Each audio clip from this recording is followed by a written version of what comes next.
Hello, class. This will be the recorded lecture for section 10.1, and we're going to do two sections in chapter 10. It's a little bit specialized, but for those of you heading into the medical industry, you might not be doing these calculations, but you might be looking at actual results of the data. So I think it's important to be introduced to this. And so this is the idea of, again, calculating what we call confidence intervals.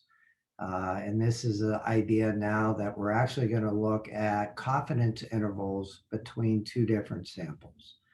And so if you remember, we had something called a point estimator, and we had something called a standard error, and we kind of added and subtracted the standard error using the t-score, z-score, blah, blah, blah, right?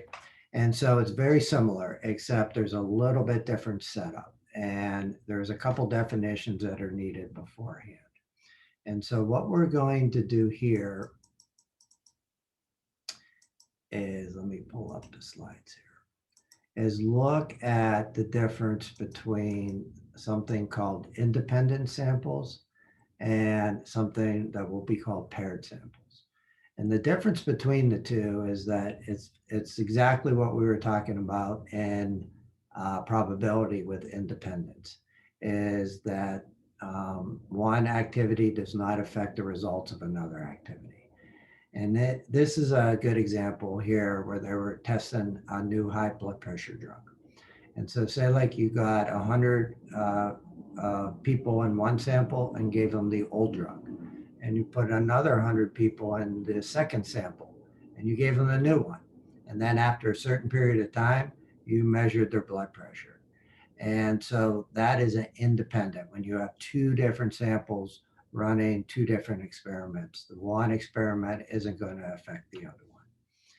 And then the other one is called paired. Here you just have a single group. And for example, you might give the old drug to the group and wait a period of time. This is a month, right? And then measure their blood pressure and then give them the new drug and then wait another period of time and then measure the blood pressure again. This is called paired when you deal with one sample. And when you do that, uh, we'll be doing a slightly different calculation than the one that is independent. But the idea is that you're looking for effectiveness and you want to compare means. So the idea here is that we're going to figure out a confidence level around what we call the point estimator. And before, when we did it with just one group, now not two, right? Um, our point estimator was the mean, or it was the proportion if it was a binomial distribution. Here, the point estimator is going to be the difference between the means. And so the idea here is the point estimator is going to be the X bar 1 minus X bar 2. For example, say X1 is the mean of the new drug's blood pressure and X2 is the mean of the old drug's blood pressure. And so then what we want to do is calculate this standard error using the t-score and then add and subtract from that particular point estimator, just like we did before, to calculate a confidence interval. So the calculation is a little bit tricky because there's a lot of numbers associated with it, but hopefully it's not hard. So this idea of these sample means. So the idea of the sample mean, and this talks about this idea of variance. And you can see that we're dividing by n. So it's this idea of the central limit theorem coming back into play.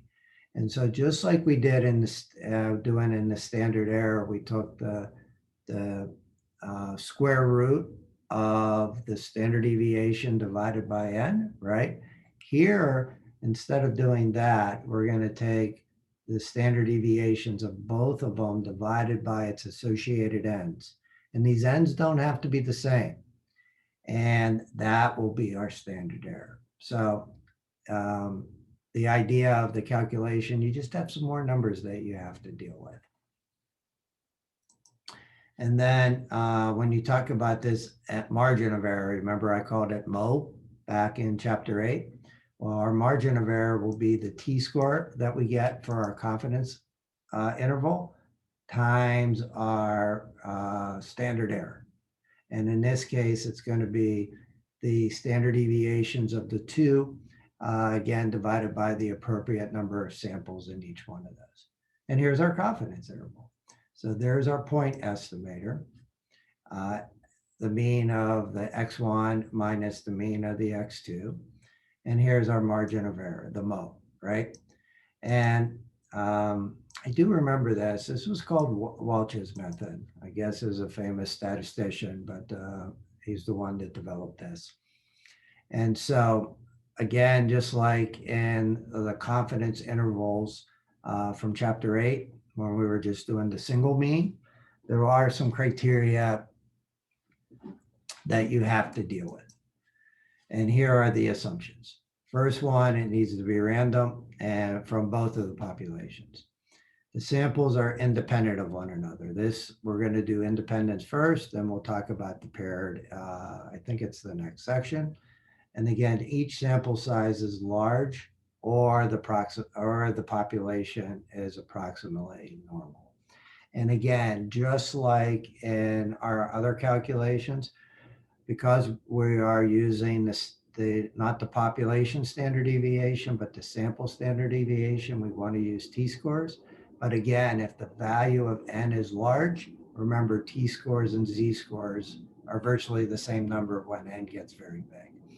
So what the t-score is better for is when the number of samples are small as well. So that ends part 1 of the recorded lectures. This is kind of the definition. Our next recorded lecture will walk through calculation by hand on these confidence intervals.